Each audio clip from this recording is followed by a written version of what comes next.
Good evening दोस्तों।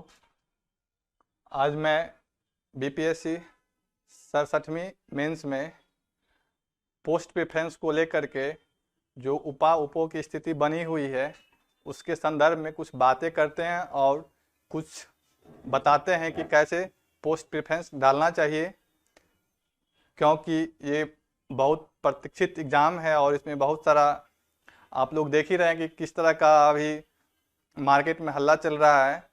इसलिए सभी लोग इस एग्ज़ाम में सावधानी पूर्वक भरते हुए पोस्ट प्रेफरेंस का चुनाव करेंगे, क्योंकि ये एक ऐसा चीज़ है जो आप थोड़ा सा भी मिस्टेक करेंगे तो आपको जिस पोस्ट के लिए आप मन में ललक है वो ना मिल पाएगा। इसलिए इस चीज़ को सावधानी से भरेंगे। सबसे पहला आता है आपको BAS। ये बिहार एडमिनिस्ट्रेटिव सर्विस का है, जो आप सभी लोग जानते होंगे SDM के नाम से। ये बहुत ही अच्छा पोस्ट है, आप लोग इसको 1 पर डाल सकते हैं।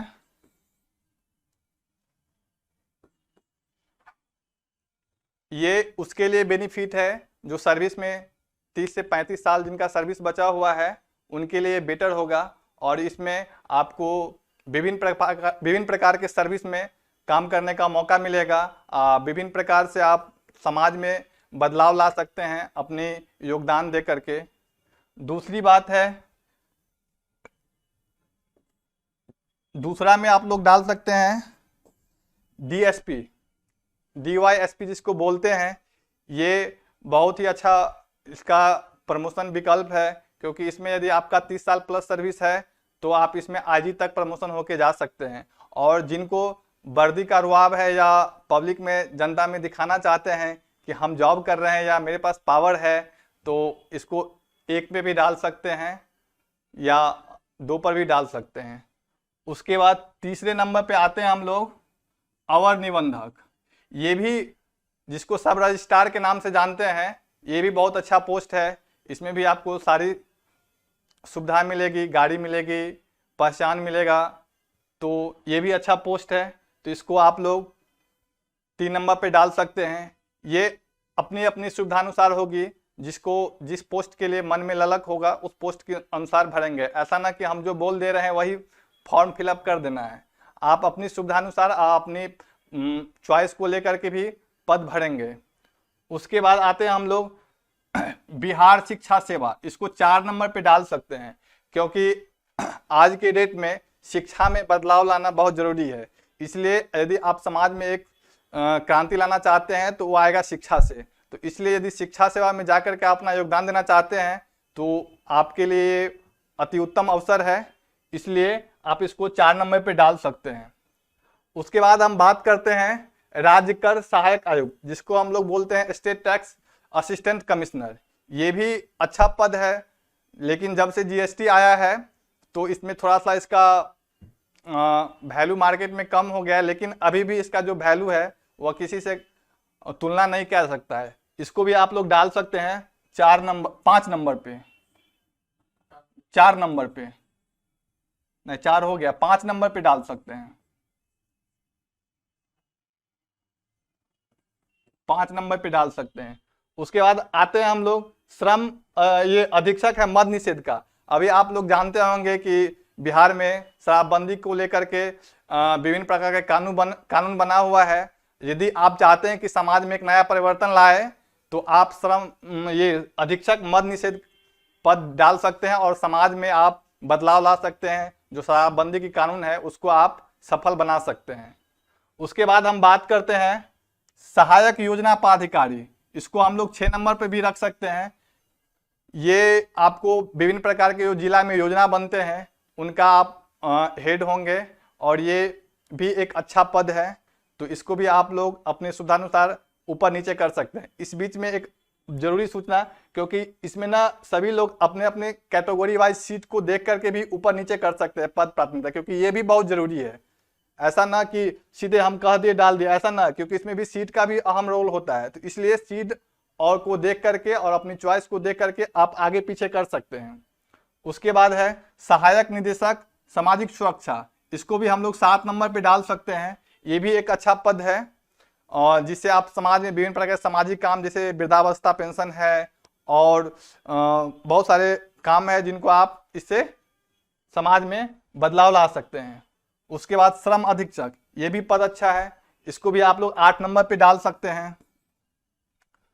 उसके बाद है आपको जिला अंकेक्षण पदाधिकारी, ये आप लोग ये सहकारिता विभाग का है। सहकारिता विभाग में आप कोई भी डिस्ट्रिक्ट में आपका जहां पोस्टिंग होगा वहां आप इसके बॉस होंगे और पूरे ऑडिट करने का जिम्मा, सारा देखभाल करने का जिम्मा आपके होंगे। तो ये भी एक अच्छा पद है और लेवल 9 का पद है, इस बात को देखिए।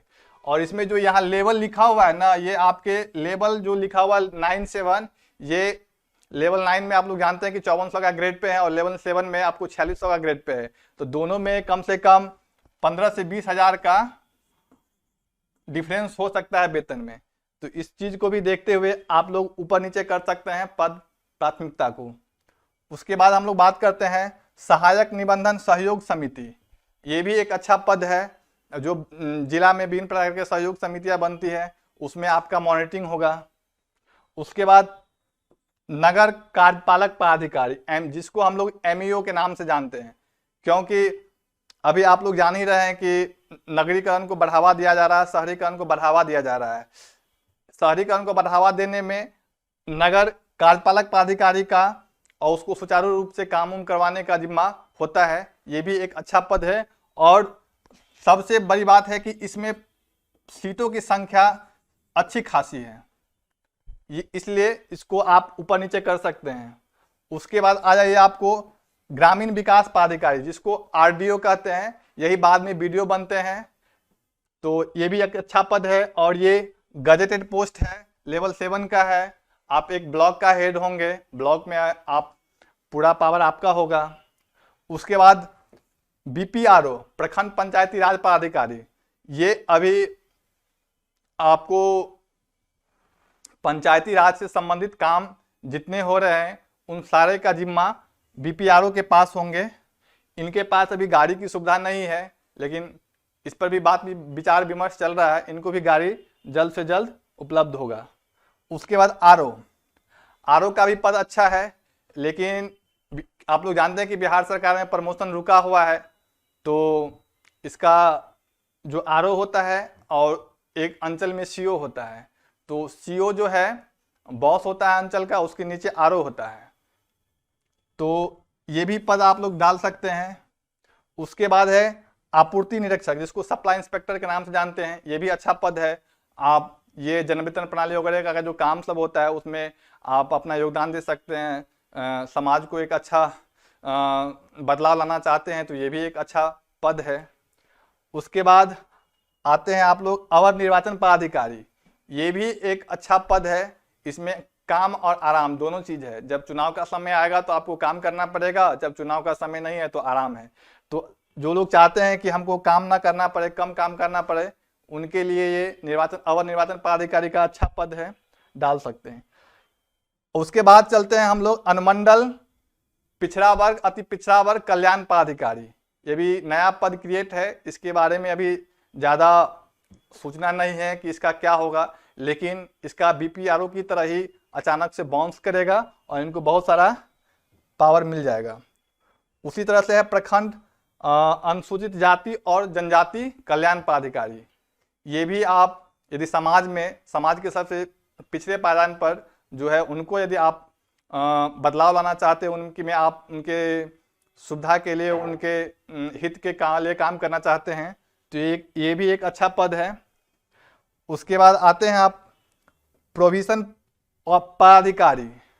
प्रोविजन पदाधिकारी ये भी एक अच्छा है। यह जो है गृह विभाग और प्रशासनिक दोनों का कंबाइन रूप से काम होता है। अभी इनका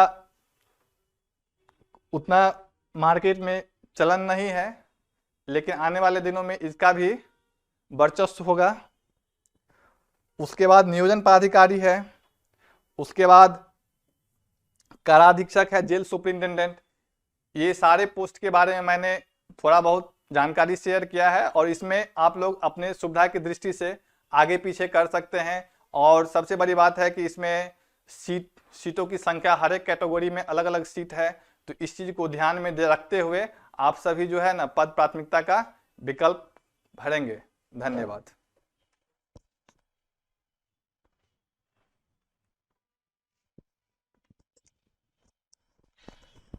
इसमें कुछ पोस्ट आप ऐसा बता सकते हैं कि जो लड़कियों के लिए ज़्यादा फेवरेबल हो, मतलब ऑफिस वाला पोस्ट कौन कौन सा है, फील्ड वर्क वाला पोस्ट कौन कौन सा है जिसमें कि ज़्यादा फ्रिक्वेंट है सो बाहर जाना पड़ता हो?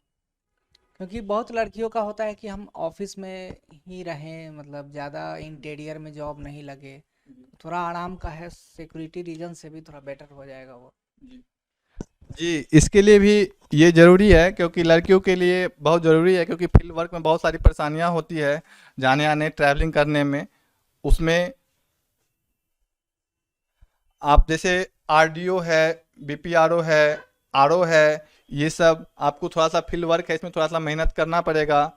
सबसे यदि आप ऑफिस वाले जॉब चाहते हैं तो एक जिला अंकेक्षण पदाधिकारी है, ये ऑफिस जॉब है, इसमें आपको कहीं भागदौड़ करने की ज़रूरत नहीं है। उसके बाद आप ये राज्य कर सहायक आयुक्त है, ये भी ऑफिस वाले जॉब है। उसके बाद आप ये योजना पदाधिकारी का भी है, इसमें भी भागदौड़ ज़्यादा नहीं है। उसके बाद आप चल सकते हैं अवर निर्वाचन पदाधिकारी, इसमें थोड़ा सा चुनाव के समय में भागदौड़ करना पड़ेगा, नहीं तो उसके बाद आपको काम ही आराम है, चुनाव के समय में आपको काम करना पड़ेगा। उसके बाद आप चल सकते हैं ये सहायक निदेशक सामाजिक सुरक्षा, ये भी लड़कियों के लिए बेटर है, क्योंकि ये ऑफिस में बैठ के काम कर सकते हैं आप। उसके बाद सब पोस्ट में थोड़ा ना थोड़ा काम है और थोड़ा सा रिलैक्स है, ऐसा मतलब कोई पोस्ट नहीं है जिसमें कोई काम ही नहीं है। सब में जब आपको सरकार चुनती है काम करने के लिए तो आपको काम तो करना ही पड़ेगा। बिल्कुल बिल्कुल, हम इसलिए पूछे थे कि कुछ पोस्ट ऐसा होगा ना जिसका पटना में ही है, चाहे हेड क्वार्टर में ही रहता है, ब्लॉक में नहीं जाना है। ऐसा कुछ पोस्ट है क्या जिसका पोस्टिंग ओनली हेड क्वार्टर्स में ही रहता है, वो कुछ ज़्यादा रूरल एरिया में नहीं रहता है पोस्टिंग? जी, ये आपको रजिस्ट्रार जो होता है सर, ये आपको अनुमंडल में मिलेगा। अनुमंडल में इनका ऑफिस होता है। उसके बाद ये शिक्षा सेवा है, तो ये भी आपको हेड क्वार्टर में रहने का मौका मिलता है। उसके बाद ये तो राजकर है, ये तो बहुत अच्छा माना जाएगा ऑफिस की दृष्टि से, जिनको मतलब ऑफिस में काम चाहते हैं उनके लिए। उसके बाद फिर जिला अंकेक्षण है, ये भी आप हेड क्वार्टर में रह सकते हैं। उसके बाद आप निर्वाचन है, इसमें चुनाव के समय में थोड़ा सा आपको क्षेत्र उत्र का मतलब या कुछ काम करना पड़ेगा, लेकिन ऑलमोस्ट जो है आपको मतलब हेड क्वार्टर में ही रहना पड़ेगा। उसके बाद सब कुछ ना कुछ तो है ऐसा कि मतलब काम करना ही पड़ेगा। सो अभी इन्होंने बताया सब कुछ, कि कैसे कैसे पोस्टिंग आपको, अच्छे अच्छे पोस्ट 67 के भीतर में है। तो अगर आपने फॉर्म अभी तक फिलअप नहीं किया है तो काइंडली अपना फॉर्म को जल्दी फिल कीजिए। टाइम बहुत ज़्यादा दिन नहीं है, शायद 6 तारीख तक है टाइम, बस 6 तारीख तक ही टाइम है। और वहाँ पे जो एक फीडबैक आपसे लिया जा रहा है कि ऑप्शनल को रखें, तो उसमें आप लोग 7 नंबर जो फीडबैक फॉर्म में आ रहा है, हाँ, 7 7 नंबर, तो उसमें आप रखिए जो प्रेजेंट सिस्टम जो है कंटिन्यू। उसको कंटिन्यू करना है ना, स्टेटस को वाला जो यथा स्थिति वाला चीज़ को लगा कर रखना है। जी, धन्यवाद। Thank you everyone.